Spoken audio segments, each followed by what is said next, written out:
ওমরে ফারুক যখন কালিমা শাহাদা পড়ে মুসলমান হয়ে বিশ্বনবীর হাতে হাত রাখলেন, মুসলিম সাহাবীদের মধ্যে খুশি আর আনন্দের বন্যা বয়ে গেল।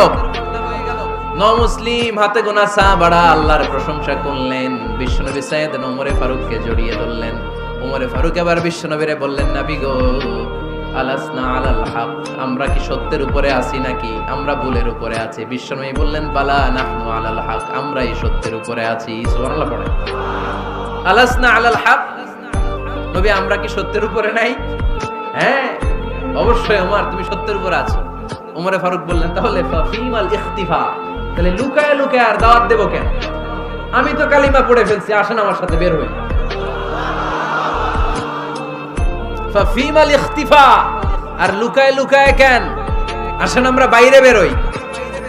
বিশ্বনবী বললেন, ওমর এটা মাক্কি জীবন, এখানে আমরা একটু গোপনে গোপনে দাওয়াত দিতে চাই। ওমরে ফারুক বলে, না, আমার দায়িত্ব, আমি একটা মিছিল দিতে চাই নবী। আল্লাহর নামের তাকবীর দিতে দিতে দারুল আরকাম থেকে শুরু করে মসজিদুল হারাম পর্যন্ত একটা মিছিল দিয়ে আমি মক্কা কাঁপাইয়া দেব। অনুমতি দেন। বিশ্বনবী দিতে চায় না। ওমর ফারুক অনেক বুঝানোর পরে স্বল্প পরিসরের একটা অনুমোদন পাওয়া গেল বিশ্বনবী সাল্লাল্লাহু আলাইহি ওয়াসাল্লামের কাছ থেকে। কিন্তু মিছিল যে দিবে, মিছিলের জন্য লোকের দরকার আছে না নাই? এখানে লোক নাই, আমি একাই মিছিল দিতেছি। এটা জমবে, মিছিল জমবে। খুঁজে উনি 11 জন মুসলিম সাহাবা পেলেন। কয়জন?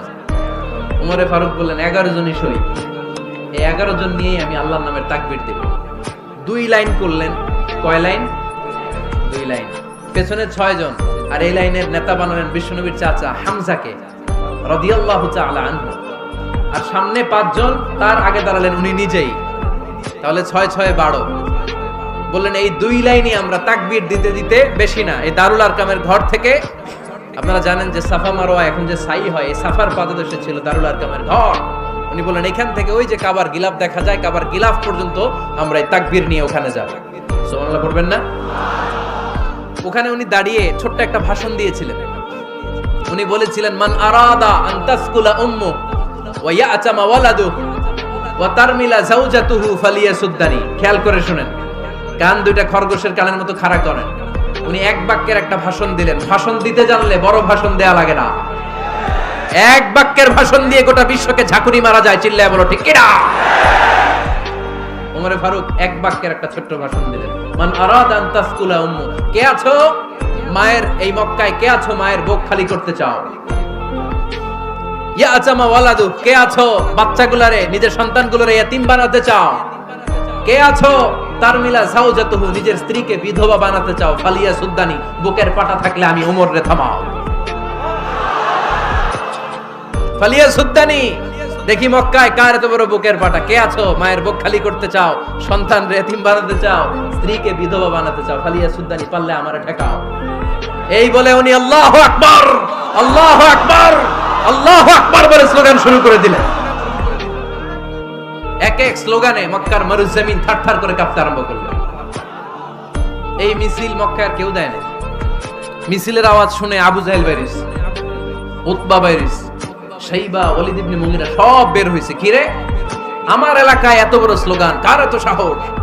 বের হয়ে দেখে মিছিলের সামনে ওমর। ওমর রে দেখে দিছে একদম। কারণ ওমরে ফারুককে থামানোর মতো বাপের বেটা মক্কায় দ্বিতীয়টা কেউ ছিল না। আওয়াজ করে বলে ঠিক কিনা? ওমরে ফারুক আল্লাহু আকবার, আল্লাহু আকবার বলে স্লোগান দিতে দিতে মসজিদুল হারামের ভেতরে ঢুকে গেল। কাবার গিলাফ ধরার পরে সেদিন মিছিল থেমেছে। ওই আল্লাহর নামের স্লোগান সেদিন কেউ থামাতে পারে নাই, কিয়ামত পর্যন্ত কেউ থামাতে পারবে না। চিল্লায় বলো ঠিক কিনা?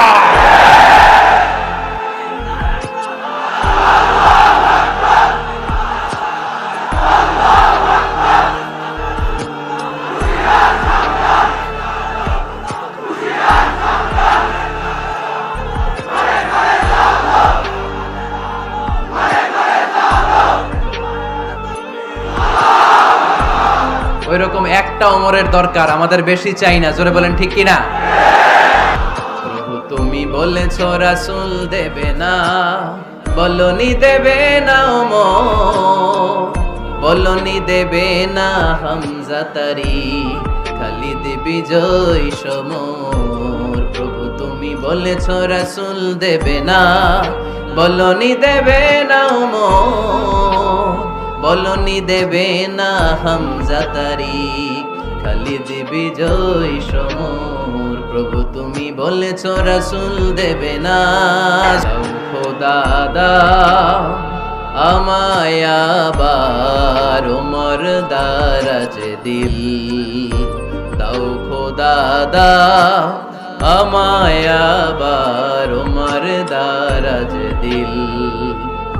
দাও আলীর মতো বীর সেনানি, আলীর মতো বীর সেনানি জাগাতে নিখিল,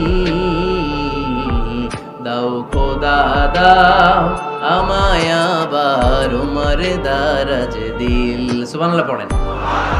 একটা উমর লাগবে, চিল্লায় বলেন কয়টা? ওই উমরের অপেক্ষায় বাংলাদেশ সহ গোটা মুসলিম উম্মাহ, ঠিক কি না? একটা উমরই যথেষ্ট। আমাদের সেন্ট্রাল লিডারশিপ নাই তো, আমাদেরকে এদিকে লাথি মারলে আমরা ওইদিকে যাই, ওদিক থেকে গুতা মারলে আমরা এদিকে যাই। আমাদের রিপ্রেজেন্টেটিভ, আমাদের প্রতিনিধিত্ব করার মতো কোনো কেন্দ্রীয় লিডারশিপ নেতৃবৃন্দ গোটা বিশ্বে নাই, ঠিক কি না? আমরা সেই ওমরে ফারুকের অপেক্ষায়, আমরা সেই ইমাম আল মাহদির অপেক্ষায়। এই ওমরে ফারুক আমাদের মডেল, ঠিক কি না? থার্ড ইন পজিশন এই পুরা উম্মতের মধ্যে ওনার পজিশন নাম্বার 3। 1 নাম্বার পজিশন বিশ্বনবীর, কার? 2 নাম্বার পজিশন কার? আবু বকর। 3 নাম্বার পজিশন কার? ওমরে ফারুকের। বিশ্বনবী বলতেন লা নবিয়্যা বা'দি, লা নবিয়্যা বা'দি, আমার পরে কোনো নবী নাই। ওয়ালা রাসূলা, আমার পরে কোনো রাসূলও নাই। আমার নবীর পরে আর কোনো নবী আছে? আমার নবীর পরে আর কোনো রাসূল আছে? আমার নবীর পরে কোনো নবী নাই, আমার রাসূলের পরে কোনো রাসূল নাই, ঠিক কি না? আল্লাহর হাবিব বলতেন লাউ কানা বা'দি নাবিয়্যুন লাকানা উমর, তবে আমার পরে যদি নবী হওয়ার যোগ্যতা কারো থাকে আমার ওমরের ওই যোগ্যতা আছে। সুবহানাল্লাহ পড়েন। এজন্য আমরা একটা ওমর চাই। কয়টা? বেশি লাগবে? নেতার মতো নেতা কয়টা লাগে? জোরে বলেন কয়টা? Enough, that's enough. ওমরে ফারুক এটা সাধারণ কোনো ক্যারেক্টারিস্টিক্স নয়, ওনাকে আল্লাহ তাআলা নলেজও দিয়েছেন, আবার দিনদারি